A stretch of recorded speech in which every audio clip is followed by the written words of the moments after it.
All of the coffees that we buy are considered specialty grade Arabica coffees, and generally anything that's in the specialty level of coffee generally carries a premium on it enough that whether they are fair trade certified or not gets either well and above the minimum that the fair trade company has set to assure that a farmer gets a certain amount for their coffee.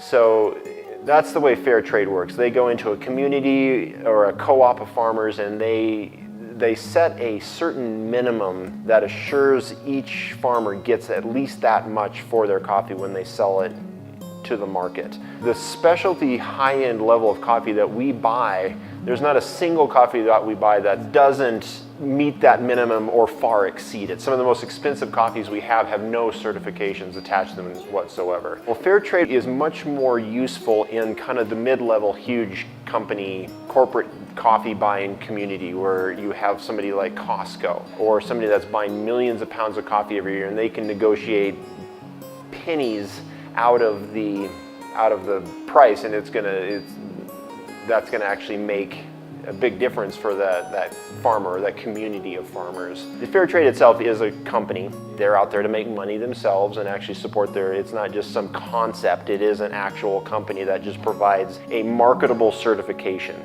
And that, to be honest with you, pretty much is 100% of the reason that we maintain our fair trade certification is for the marketing of it. It has nothing to do with the ethics of us buying coffee. You can be assured that every coffee that we sell under the Ghost Town brand is fairly traded, regardless of whether it has a certification attached to it or not. We have a very distinct reason not to do exclusively fair trade or organic. Organic's a little bit of a different certification because it applies to the growing of coffee and not the trade of the coffee.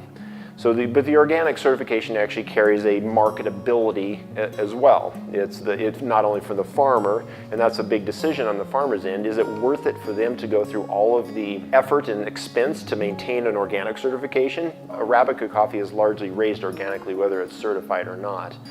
So for us, a lot of the certifications that we maintain are really because we know that they're good for our marketing purposes, particularly depending on the market. In our Bozeman market, people like those little logos on their products.